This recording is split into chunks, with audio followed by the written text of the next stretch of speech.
seriously, so it doesn't mean the video really doesn't matter. I mean, like my fucking Polish Glasses- head takes up the whole screen.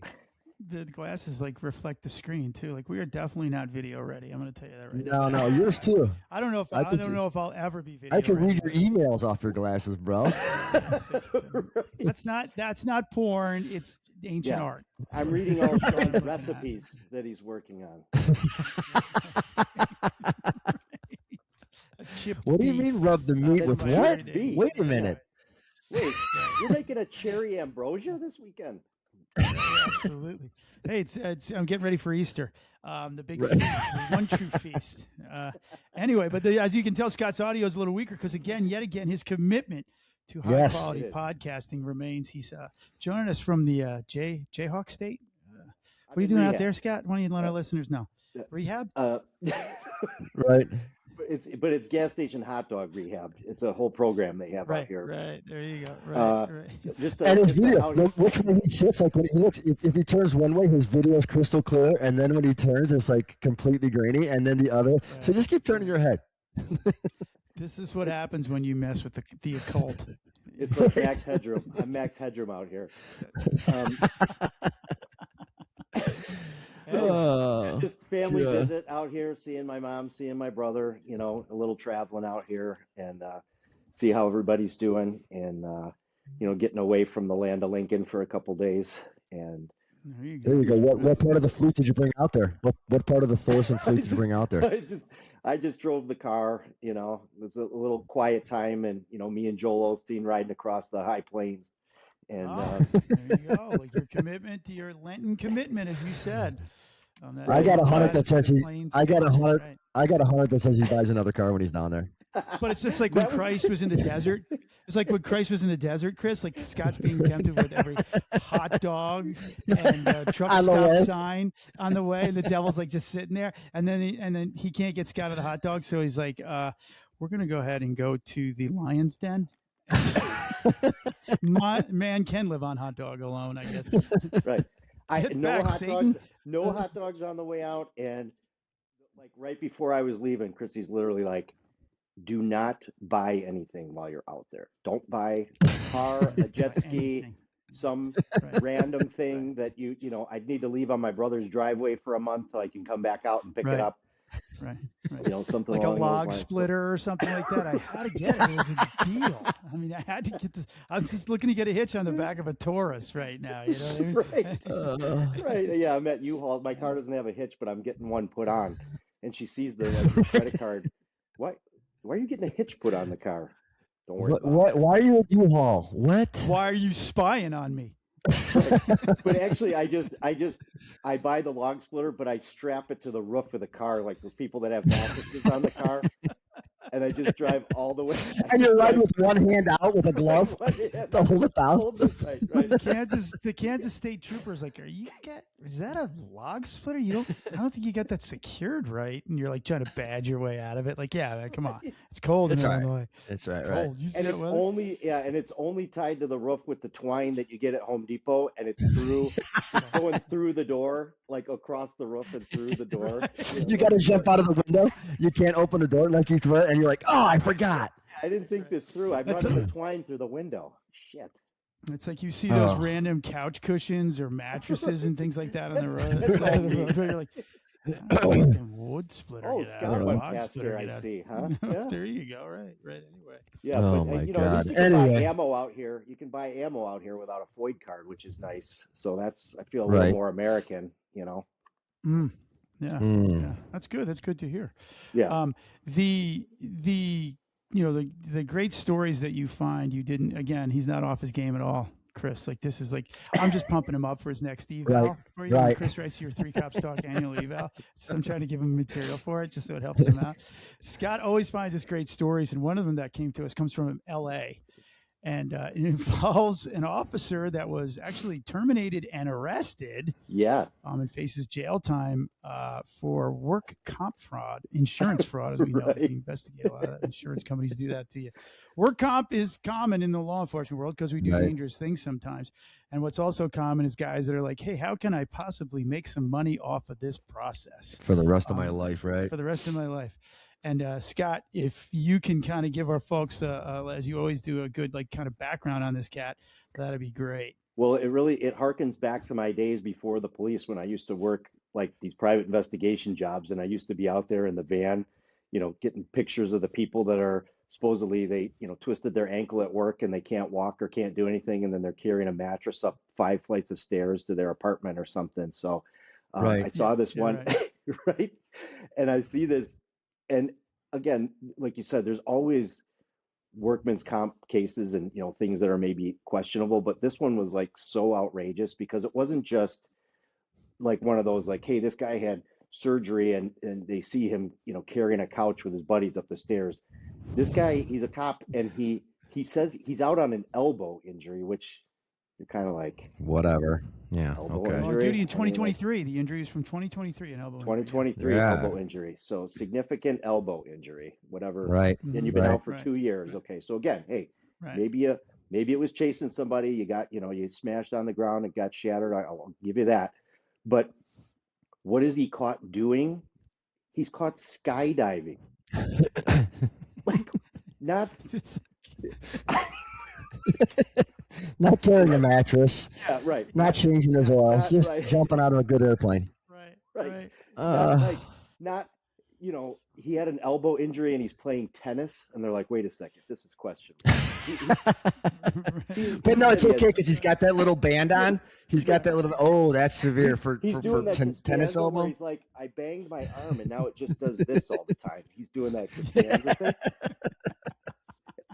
And you're like, no, you're fucking skydiving. Skydiving. Like, how stupid are you? I mean, I imagine you're maybe not doing that by yourself, but of all the things that you're thinking about, like, oh yeah, I'm, and I don't think like that because I wouldn't be milking an injury. Right. But if you're thinking to yourself, what things should I probably not get caught doing that could jeopardize my workman's comp? Fly fishing and skydiving come to mind. I think. Right. Right. Right.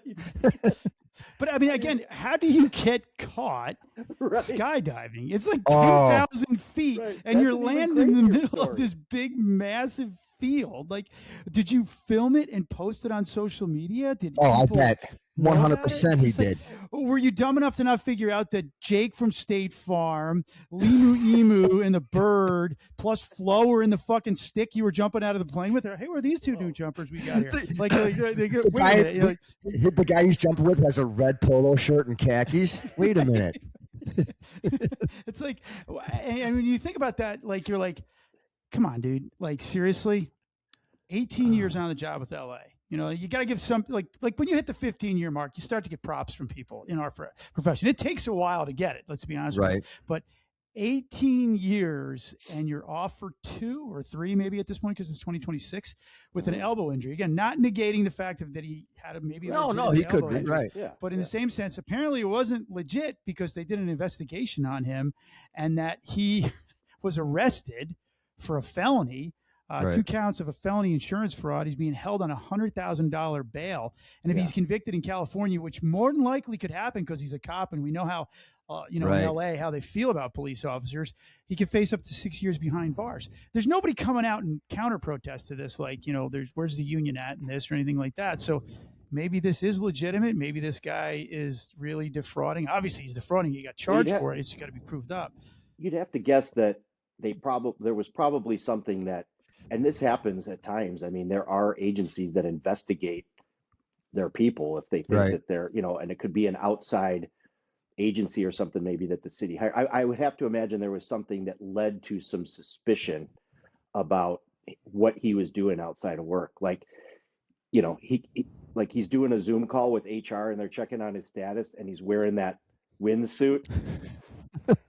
He's got the goggles and helmet on. Goggles. Like, what are you doing? I just had to run out. You actually hear the airplane in the background. What is that? It's my pool.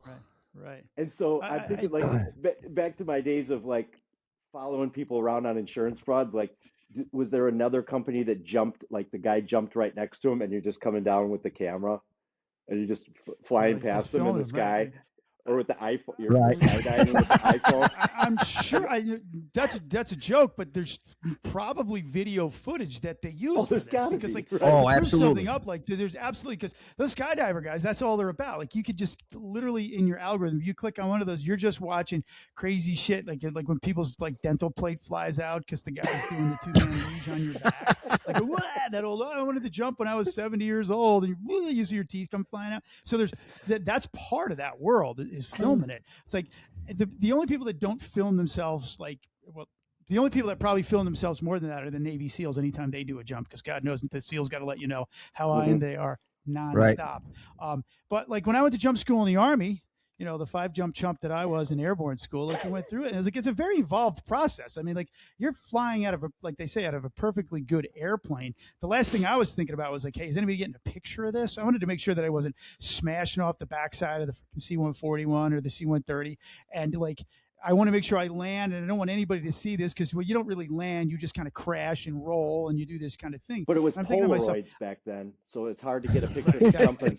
I was flapping it on the way down. Actually, I didn't have to flap it. The wind just did it for me. To shake it like a. And how do you back then? How did you change like the flash bulb when you're screaming out at 200 miles an hour? From my face, I was trying to hold on to it quickly while I'm adjusting my risers. Kind of thing, like, golly, these airborne guys, that's why they get all the girls. You know what I mean? But I saw that and I thought to myself, it reminded me of like a lot of, experiences that we had with guys with work comp. Like, look, again, you can legitimately get injured doing our work, and a lot of you got to fight a lot of things. But when you're doing stupid shit like this, it really makes it harder for other cops because everybody's going to immediately question what you're doing when you're not working and you're gone for 2 years or 3 years. And people are like, there was a video guy, supposedly I saw one news story where he's in a gym working out, like on an overhead press machine. Right. Oh yeah. Other than your shoulder, the elbow is the next most difficult thing involved in that movement. And I'm like, people were stalking this dude because like people wanted to come after him. Like, it's like, what is this cat doing? Like, that's just my take on it. It's like, he wasn't just some innocent victim of like, oh, well, I got caught and it was one skydive and I was doing it in memory of my grandfather. No, it's like, dude, there's all sorts of shit about this on you. Right. You know what I mean? Yeah, but go ahead, Scott. He actually got caught because he submitted another claim when he broke his ankle when he landed skydiving. And they're like, wait a minute. He's like, it doesn't have anything to do with my elbow. I hurt my ankle skydiving. Right. I didn't even touch my elbow. What did you say? And they're like, what did you just say? He's like, never mind. Right. Whoops. I said that quiet part out loud. But it's like the same thing. Like why? Like we are our own worst enemy. Like, listen, we got guys and girls that get hurt. We get it, and legitimately hurt. Yeah, you legitimately hurt, and you deserve your 65% for the rest of your life with insurance because you're out there doing a job that very few people per capita have a calling, and it's a calling. Let's just face it. But then not only do you think you're like, oh well, they make millions or whatever in the insurance. Well. But then you're affecting all of us. Number one, you're affecting us by the fact of look at the egg you're putting on our face again. Number one. Number two, you're increasing our costs, just like retail thefts. We got to pay for it. I mean, help a brother out and just you're hurt. You're not like. There's no shame in quitting the job, or there's no shame in going, hey, could I go to evidence for my last 2 years or whatever? But screwing the system, and then you're going to end up in jail. And on top of it, you're going to be convicted of a felony. You're not going to get your pension anyway. Plus, when you get out, you're going to have to pay back your 2 years or 3 years or whatever anyway. You have to pay restitution. Like, he should have just volunteered to go to the air unit and jumped out of the helicopter. So, you know what I'm saying? Like, but he's in a fixed aircraft, and he's like over the door, like, where are you going? I've always wanted this guy to, bro. This like what? It's not a requirement while you're training here to wear a parachute.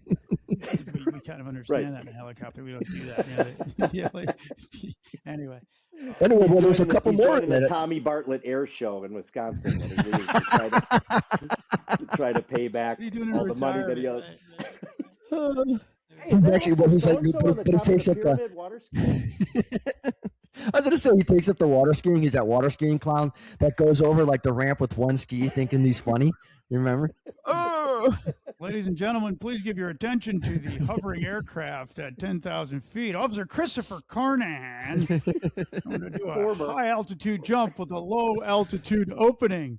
And note that he is flying down with the Los Angeles Police Department flag. And he misses the mark. Anyway, but Chris, you know what it does? It reminds me of a time where Scott himself got himself mired in a little work comp controversy. You remember that? Remember this? When I start telling you, you'll probably remember this a little bit. Remember when the lip sync videos were like the rage, like, and they wanted guys that were players in your department, guys that were known like to talk to people and be funny and stuff like that. Right. I.e. Scott fits that bill. Scott didn't want to do it because he hated him, justifiably so. And it's like some of this I have sympathy for him for this fraud that he committed. But to get out of it, he claimed he had TMJ. Remember that? Like he had lockjaw, so he couldn't participate. And when I can't hear you. When asked about it, he had to tell her, well, you know, what happened was I was home this weekend and Chrissy slapped me in the mouth because I was buying another car and she hit me with a rolling pin. But what really got me in trouble was when I said, Oak Lawn doesn't look as Irish as it used to, you know. And she just came right across and clapped him. And he, you know, for the longest time was doing it, but what he got, remember how he got busted? This was huge. I couldn't believe it. Like July 4th weekend, he went away. He's normally doing special events. He's there, but they're like, why is Scott not here? Well, he ended up making it up to the Nathan's hot dog eating contest in Coney Island. And it was the time that he took on Kenny Chestnut. I was just going to say Chestnut. And Kobayashi was there at this time. This was like the big three. Right. Scott came in, and the only thing he did to disguise his appearance, because he knew there'd be cameras there, was he wore that fake nose and glasses mask with the mustache. On undercover deals, he used to wear those as the supervisor. And they figured out it was him because he came back and he had all this money, and like the mob always says, don't spend it right away. Don't let everybody know Scott's down there buying cars and doing all this. You got trickled in. And they figured out it was him because there's nobody that that they were smart enough, the investigators, at least the guys in our agency that were investigating him. And the funny thing was, it was all these guys that were competing him to be a commander. Or bought a car from him, one of the two. Yeah, right. They were trying to figure out what they could do together. They're like, what? First and foremost, there was no domestic reported in their town. Right. And secondly, here's the video proof of it. Scott won. He had to win, but he had to like step down. He couldn't like take the award because of the controversies around it. Like, well, and it was actually it paid off all those ventriloquism classes that I took at Western Illinois. It was part of his hearing was he had to sing Swanee River with a with a dummy while he was drinking a glass of water. Yeah. I mean, I registered for classes so late that was all they had left as an elective that you had to take. It was like, for your communications major. You were like, wow, this is the hardest lab I've ever been in. And the final was me sitting on a wood stool up there with a dummy that looked like Rocky the dog from Western Illinois. Hey, speaking of college, did you guys see that video where they had that hazing in Iowa? Did you see that? Oh, bro, you got to watch it. You got to watch it for multiple reasons. Number one, for some reason, when I saw the kid standing blindfolded with no shirt on, like with mustard, I thought of Scott right away. I'm like, yeah, so it's like a regular weekend for Thorson. I don't know what you're talking about. I was never involved in any hazing incidents. Oh my God. Although you might want to ask Kevin in Arizona about that. But yeah. I know not. What was it, Chris? So at Iowa, was the University of Iowa, whatever. So they set off the fire alarm during this hazing thing for whatever. So they set off the fire, and the firemen show up. Now, what I thought was interesting, the fireman was actually wearing a body cam. It looked like, right? To start. Yeah, it was something. Yeah. And the fireman goes downstairs, and there's like 20, 30 guys standing there like in boxers with ties, like neckties around their eyes, and they're just covered in mustard and ketchup, and like they're standing in a puddle of beer, and it's just you see the fireman kind of look around and go, there's no fire, but I think we might need the police. these poor cops, I don't know if they were they, I don't remember, were they I don't know if they were university, they probably were, right? They're probably university. No, No, I saw the video. It's Iowa City. Iowa City. Iowa City. Cops, Okay, yeah, okay. yeah. Which brings me to the next thing I was watching, like that guy blocking the kid, like drinking a orange Bush Light and vaping. He's not letting him in that back room. I'm like, why is that not guy smashed on the ground in handcuffs? And so the video is not only funny, but it's a good police tactic video. Like, what do you like? People are walking all over the house, but I don't want to take the humor away from it, but so he's standing there, and then he gives the cop a fake ID, and then and meanwhile, these guys are standing there covering up their private parts with these blindfolds on, and it takes about 3-4 minutes for the cop to go, oh yeah, you guys can take your blindfolds off. It's okay. Just go ahead. I mean, but like in defense of the cops, you're like, what am I walking? Right. And nobody was right. Nobody's screaming, nobody's bleeding, and he yells into the room, "Hey, does anybody need medical?" So he's kind of doing, the right things and trying to process what he's walking into, and it looks like a squatter's house. So like, there's like these. Which is a standard fraternity, by the way. Oh my God. And they're showing this, and then first of all, they go and they see this, and okay, that's one, and then they're going down the hallway to check the doors, and then it looks like there's all 30 guys are sleeping in the same room. There's tarps and there's clothes, and I'm like, okay. They're like, what happens if there's a fire? Oh, there's never a fire. Okay. Real quick, sorry, Chris, sorry to interrupt. Pick this back up right quick. Scott's recording has stopped. Mine stopped. Oh, there you go. It just came back on. Recording has stopped. Give it a second. It just came back on. You got me? Yeah, you're on, but it's just saying you're not recording anymore. And I just don't want to lose any of this Chris, if it's good material. Hold on, stop real quick, because somebody called my phone and it must have kicked me off. Okay. Hold on a second. Yep. Remember where you left off, Chris. I'm sorry. Yeah. I didn't want to miss that. Yeah.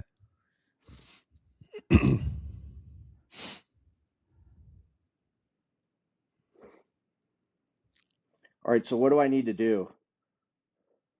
You should be back up. Is he back up? Let me see. I guess like it shows me it shows me recording. I've got the red dot at the top, and it says, and it's okay. The timer's running. If you're back there, I guess we're good. We can. Actual recording is higher quality. Yeah, your red dot's up there, so I guess we're good. So we can pick back up. So Chris, are you showing me recording on your? Okay. All right, go ahead. I am. Yeah, I got your red dot. I got your red dot, bro. I got you. So anyway, so you see the cop is like, he's on the mic and he's calling people and he's looking in the room and he's seeing these people and and you could tell, like, in his voice and off his body, he's trying to process all this. Like, yeah, I have to write 97 tickets or, whatever. And then, but I'll tell you what, when I'm watching it, that one kid that ends up getting charged, actually, he beat the case, but he ended up getting charged. I'm like, that kid needs to be in handcuffs, because then he hands him a fake ID, and the copper grabs it and goes, okay, what's your real name and where's your real ID? And he's just drinking this orange Bush Light. Like, so finally, like, after a couple of minutes or something, you see it like, okay, all right. So the cop now has this plan and it's good to go. They get medical and everybody's got to go upstairs, get checked out. And he's trying to answer for these, I'm assuming they're pledges. Like, okay, Is anybody hurt? Nope, nobody's hurt. I'm not asking you. Right. Like he's their dad. Yeah, right. So, and then they call the house dad, who's a bartender someplace else, and he's going like, I don't know the house dad's number. We don't know. We don't have this. And you see like this processing, and then when I vision is as they're walking out, I just see these kids like walking down the street and nothing but their boxers. Because they weren't allowed to go get their clothes. They weren't allowed to go get their shoes or nothing. And they're just walking down like the middle of Main Street and their boxers covered in mustard, ketchup. So anyway, so that night, nobody gets arrested. And I'm like, okay, I don't know why there wasn't multiple people in handcuffs, but I wasn't there. Just by watching it, I would have handled things a little different. And so they write this report, and then the one kid gets charged. A smart ass kid gets charged, and he beats the case or whatever. But then they lose their charter for 5 years and everything. So it took a year and a half, but I'm watching this thing and I'm dying laughing because as the cop is processing, you got these guys in their underwear, like looking around, and I guess they're as pledges. They don't want to say nothing because it's going to get worse. It's going to get worse as soon as they're done. And finally, like during this whole process, 2 kids break. You know, they're like, I was upstairs playing, Call of Duty Zombie or whatever, and and the cop goes, listen to me. Here's what's gonna happen, and then they kind of give it up. But then everybody goes out the door, like all these probies or whatever. They walk out the door and they're in their underwear, like no, and they walk by. Do you need medical? Do you need medical? No, nobody's taking a PBT. They're just stumbling on home, and in the state of Iowa. Well, it was apparently this happened apparently in November of 2024. Yeah.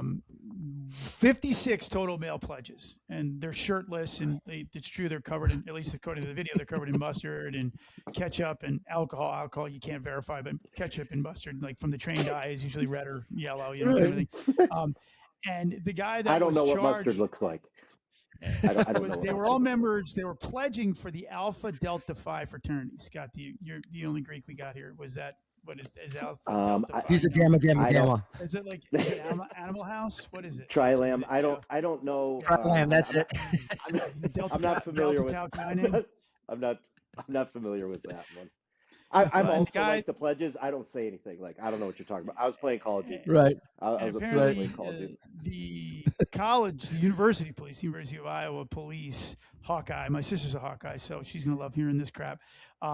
They investigated it, and in February 2025, they were suspended. Their charter was suspended for 4 years. So even if you pledged, you still didn't get the full experience because they ended the fraternity for 4 years, and it won't be back. In if you're considering going to the University of Iowa, I would say that because most kids from the town that we worked in ended up going to Iowa. It was like, can you imagine those pledges? Just imagine those pledges going. 56 guys. At least one of those guys had to be from Naperville. Right. Could you imagine those pledges going, oh my God, we lost it for I'm not doing this again. There's no way.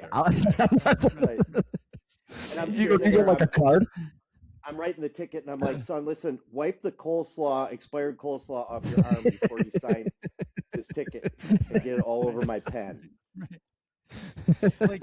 You're scraping each and every guy for like evidence, and you're putting the packets in, you're gonna monitor the evidence and things like that. They're 56 times 3 for each one of these guys. Ketchup, mustard, and because some guy's beating the rap because he didn't have the alcohol on him. I was just at a hot dog stand. I'm sorry, you know what I mean?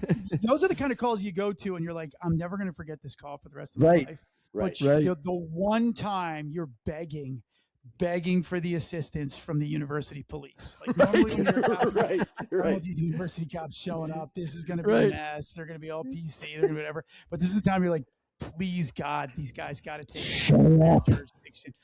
Because Iowa City responded. Obviously, the Iowa City police department or fire department had to go there. Like, most universities don't have their own fire departments. And when those firemen got there no doubt that came in through dispatch. Dispatch is like, yeah, we're going to need some city cops to go out there and check this out because this looks like.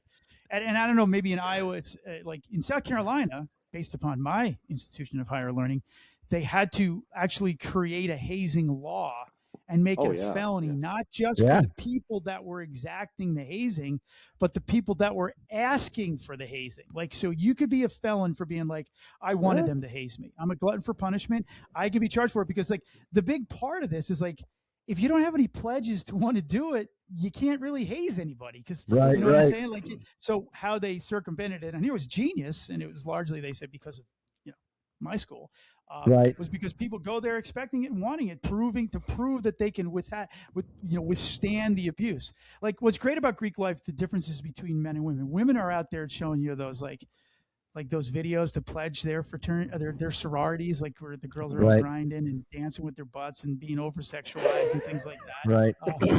And every Southern university at least does that. And the videos are out there. And then they should show this video to boys about like pledging like the fraternity system there. You know, you have to let everybody know if you have a peanut allergy or something so they don't actually really kill you. Because, yeah. You know, Well, it's different times. I mean, put all over these guys. I mean, you know, I'll just put it out there. I mean, speaking of dancing, I mean, I might have had to, when I was pledging, dance in an adult diaper if the baby got back. So, you know, I mean, thankfully there was no iPhones back then, but they're, you know, it's different times now, different times. Right. And if you listen to this kid, like try and go, he's like, the copper goes like, well, how did the alarm go off? He goes, it goes off all the time because it's manual.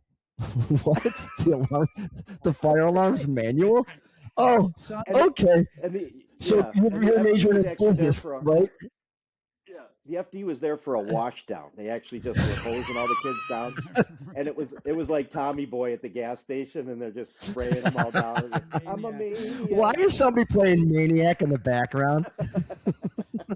And the fraternity president literally was proving why you don't need to go to college at all. Because if you're dealing with the cops and you're that dumb, like you're giving them a fake ID, you're trying to block their ability to see what's going on. Like it's like what did you really learn in the 4 years that you were here, young man? Seriously, right? You know, I know you probably got 3 more years before you can actually graduate because you're in a fraternity.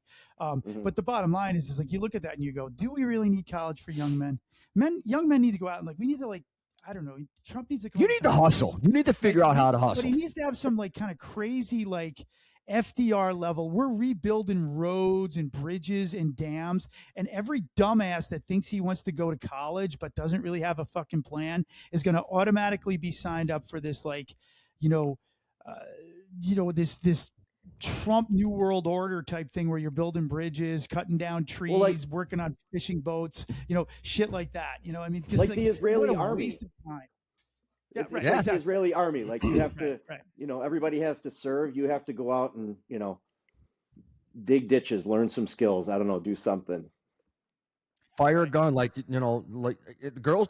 There's really no differentiation. I mean, they're firing weapons. They're out doing, they're protecting, the villages or whatever, like everybody else. And I think that would build character. Could you imagine my 2 daughters are going to have to go serve?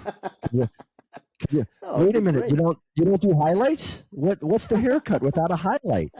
They're taking their shoes off for a pedicure when they're going to get a haircut. What are you doing? What do you mean? It's a haircut. It's the whole thing, right? It's not a spa day. Now give me 50. 50 what?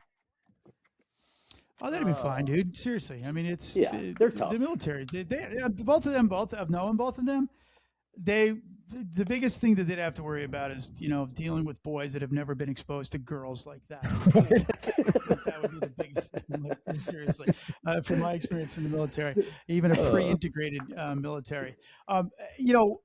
The thing about the military with all of that I'd say is that, if you go into a combat unit, you're not really being exposed to females. Not anymore. It was for a little while, but not anymore. Like, since the new Secretary of War took over, this integrated unit thing in combat is done. They're beyond that. They're saying that it's over pretty much. Well, you go to a unit that, like when I left my unit, I left a unit that was all male. I was at an all male college, and then I went to an all male unit. That's 8 formative years of your life that you learn nothing about women. And like you think like, oh, I'm just going to believe what everybody's telling me. They want equality. Right. No, they didn't want the equality that I was exposed to in the male world. The men are cruel, they're ruthless. They're just like in the sense of like, we're just so harsh with you. But if you prove you can do it, we'll leave you alone. Like, right, hey, whatever. Even if you can't do it, if you're trying, we'll leave you alone. Well, you get out in the real world and you're like, don't you want this? When you're saying this to a woman, she's like, no, this is not what I want at all. All you do is yell. You just yell. You didn't stop yelling. And it was like, why are you 8 yelling? years. And then my last 6 months in the Army, I went to a theater level transportation unit, which was completely integrated. It was super cool to interact with females and things like that. But up and down the chain of command, it was, holy shit, all everybody's wanted to do off duty is have sex, with each other. And even some of them on duty. It was really wild to talk about that. And that would be probably the biggest challenge for your daughters, Chris, because they've got a good work ethic. They were athletes. They knew what the deal was. They've got really dominant personalities. I mean, all of that stuff you're looking for in that. The problem with young people is you know what I'm talking about, the problem with young people. We have young people around us. It's like, that's the biggest issue with that. And fraternities and sororities obviously are a great illustration of how you go about things quite differently in the world. Right. But I learned a lot. I'm just going to put that out there. I really learned a lot about. I learned a lot about myself and my. When we used to do overhears with Scott, Chris, we used to do overhears and listen to the audio. I was like, wait a minute, wait. He seems to know more about this shit than the guy he's trying to sell to. Right. Wait a minute, what? Wait, what's happening? Who said that? Which guy said that? Like, you're doing the dictation, like Thorson, Officer Thorson, Detective Thorson. It says what he says, and people are like, that's right, because it sounds a lot like what that turd would be saying anyway. Right, and it like turns out that the guy that I'm like that we're doing the dope deal with also went to Western, and we're like, oh yeah. We were like, you remember doing a secret handshake while you're handcuffing? I'm like, what? Why did you not recuse yourself from this case? Did you not think there'd be a conflict of interest? But the guy's still wearing your fraternity T-shirt as you arrest him 15 years later. Right. Let him go. Let him go. We're singing some song that only he would know. But right before he goes to jail, you throw old coleslaw on him. How do I know you're not a cop? And then I just sing this fraternity song. He's like, oh, he's cool. You just start dancing in an adult diaper. Wait a minute, I'll show you. I'll show you. So your complaint is Officer Thorson was dancing in an adult diaper. Yes. Okay, I got to see this. Not some of the highlights of my time, but I mean, unfortunately, the fraternity stuff. I mean, not to say that it wasn't out of hand back then, but people have realized that people were getting hurt and like bad things were happening, and so I mean that's I understand, and I feel for those cops, because you think about the days of going to underage parties and stuff and having to write tickets, and you're like, oh my God, everybody, you got the super drunk person over here, you got the person who thinks they're the street lawyer that's going to tell you what you can and can't do, and you're like, oh my God, just and they all had Samuel shorts on. Tickets. Right. Let me write these tickets, call these kids' parents, and get them out of here. And those guys, watching that video, it just kept unfolding like worse and worse as it went. You're like, oh my God. But actually, Scott's having multiple flashbacks of being a cop and then getting hazed, and then being a cop and getting hazed. It's like he's getting a seizure. Right. Well, I don't know where he's at now. Is he getting beer thrown on him, or is he fighting a guy? I don't know. What's happening? Right? Yeah, that was a tough one, man. I'm glad I don't have to deal with that stuff on either side of it. Right. Right. Yeah, but I was watching that. It was like, actually, one of my friends brought up. He goes, "Okay, I got to ask you this. How would you handle this?" And I said, "All right." So it was. I watched a 45-minute video. I'm like, this is just craziness. I had flashbacks of, okay, I can see Scott. Oh, I can see Sean. I can see Scott. I can see Sean. I can see Scott. I can see Sean through the whole thing. I'm like, oh, we got to bring this up because I'm the one covered in like ketchup and mustard, and Sean's on that date after 8 years in the military, asking the girl if she knows how to tighten the corners of the sheet on the bed. Is that a hospital corner? That's not a hospital corner, right? Anyway. Yeah, I think I would handle it the way the guy did handle it. I'm like, what? Like, you're walking into like that looks like that scene in I Am Legend when he walks in on all those zombies just breathing heavy in the basement and all naked standing together. I'm like, first and foremost, what the fuck is this? And then secondly, I'm sure those guys working in Iowa City have seen all of this. Right. The university is the town. It really is, and it's a beautiful town. My sister went there, and it's a great campus. It's really nice. Yeah, really, really great school, to be honest with you. Iowa has some great traditions, for a Big Ten school in the Midwest, things like that. But those cops have probably seen it all. But even then, you're just like, you get a call like that, and you're like, maybe it'll just be a disturbance, and we'll be on our way. Like, hey, man, knock off the noise and everything else. Right. We just lost him. Right. And then you get there and you realize, all right, this could be something more, because honestly, during hazing incidents, people do get hurt and later die. And if you half-ass that initial investigation, and didn't get all the resources out there that you needed, you got a lot of eyes on that, like firemen, university cops. So you really got to dig in. I mean, you got to really dig in on that and get to the bottom. You got to identify everybody involved. You got to protect your agency. You got to help protect the school, because there's no doubt the school brings in a lot of money for that town and pays for a lot of taxes and everything else. So, I mean, I would have handled it the way the guy did, get to the bottom of it, and then let the courts take it from there. The case, Right. The guy that was running the static, the 21-year-old that was running the static, let's call him Hoover, right. the frat president or whatever his role was, sergeant at Right. arms, Niedermeyer. He, he got arrested, but then the charges got dropped. Shit like that happens all the time. Yeah, that happens. You got to deal with that guy who's literally stopping you from conducting an investigation. Again, people don't realize, well, that guy's going to sue you. Well, but at the time, I had probable cause to arrest him because what was going on there had a kind of more of a health and safety issue than it was for arresting people for underage drinking or even. I mean, if hazing was illegal, I'd assume that this article would have reflected the fact that they had committed a felony or some crime on that level. So. Right. And one of the things I did think of after, it kind of like crossed my mind, I was like, well, as I was going through it, and then I kind of thought about it afterwards about, how I would have handled stuff different maybe or whatever. But every cop would handle a situation differently. But I kind of thought about it, and I go, afterwards, I'm like, that copper was almost smart because he let it play out. He did everything he had to do on body cam. Then he wrote up his report.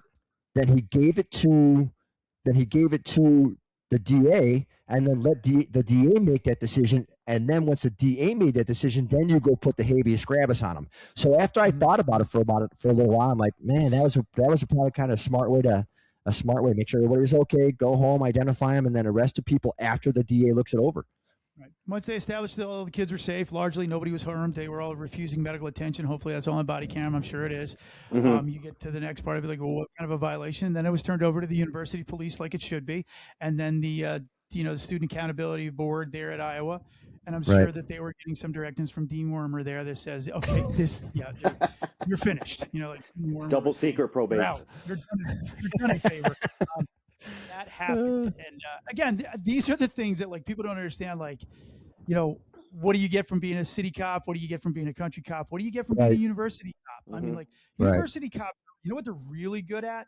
They're really good at, if they're working for a good agency, of figuring out how to get you information on somebody that committed a crime in and around the school. Mm-hmm. And then they're really good at going, hey, here's the deal. Here's a negotiation tool that we have. Because you don't have a right to an education. You definitely pay it. It's hard to get kicked out. But they're like, we will pull this kid in for a disciplinary thing. Oh, yeah. And he could lose his scholarship. He could lose his athletics, all sorts of things. So the universities, as much as they act like they hate the police in the real world, like academia does, they are some of the most draconian places when it comes to handling their students and holding them accountable with repercussions, immediate repercussions, like a loss of a scholarship, you're kicked off campus. That's big money to your parents. You know what I mean? If you're not paying for it, or you in the long term, because hey, like Bluto said, 6 years of college down the fucking drain. I might as well join the Peace Corps. That's true, because that's what you're left with. But you're right. Honestly, they're great for that. They don't take anywhere near the heat that we do as cops from academia. But the bottom line is, having done some time in academia, I realize there are way more forces at play there that can really reach out and touch a kid than the criminal justice. Oh, absolutely. Because we're right about easy on them compared to what we do to them. Yeah, I mean, we're hard on them compared to what we do to them. Yeah, we give them $100 ticket, and they go to court and they pay their $100 ticket, or whatever. But these school sanctions, like you said, scholarship money, you're kicked out of the dorm, you can't rush a fraternity or sorority, it's like, you just can't hide $100. You could hide $100 ticket from your parents. Yeah, right. But if you lose a $5,000 scholarship, what are you going to do? Like, seriously. So not only you got school sanctions, now you got to go to your parent, and then I guarantee you, I would be like, well, then you better figure out how you're going to make a $5,000 because I ain't paying for it. Right. And again, here's a plug to college kids. If you're a college kid listening to this, that's awesome, first and foremost. And secondly, if you're a college kid and you want to take a university copper lightly, think again. They're really going to reach out and touch your life. Like, what gets you greater, criminal or civil? We'll say all the time, it's civil. Civil will change you for a lifetime. Criminal is like, it's like repenting for your sins. It's based upon the Mosaic Law, and it is what it is. You can repent for that. Civil, it's something completely different. You're tied to that for the rest of your life. You get kicked out of college. Every college that looks at you from there on, they'll take you because you're willing to pay money. But the bottom line is they're going to be like, but they're going to have a little bit closer eye on you, right? Yeah, and they're just going be to have a wise little about closer that, eye on because you. those university cops, although it might not be the most glamorous work at times in the world, and people are maybe laughing at you because, well, you couldn't handle the real streets, they will definitely reach out and touch you as a college. Oh, absolutely. Way greater than we can. Absolutely. Absolutely. Well, now that we talked about Scott's history and brought up some good memories for him. Everybody, thank you so much for listening. Please go to where you get your podcast, leave a rating, review, download, subscribe, and please tell all your friends. We're really trying to make this world a better place by cracking some jokes and telling the truth so people can understand what we go through and what civilians go through to build that bridge. Also, you can leave us an email, 3copstalk@gmail.com. If you want to be a guest, have a suggestion for a guest, questions, concern, want to be on the show, have a idea for a show, please let us know.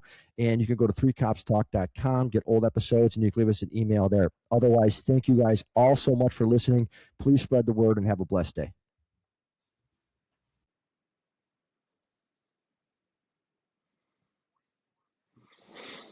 Damn, dude. Sorry, I was the retard today, like with the just, God.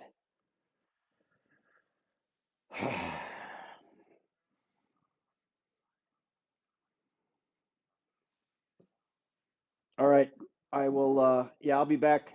I got to go straight from here to Urbana. I'll be back home Thursday. So.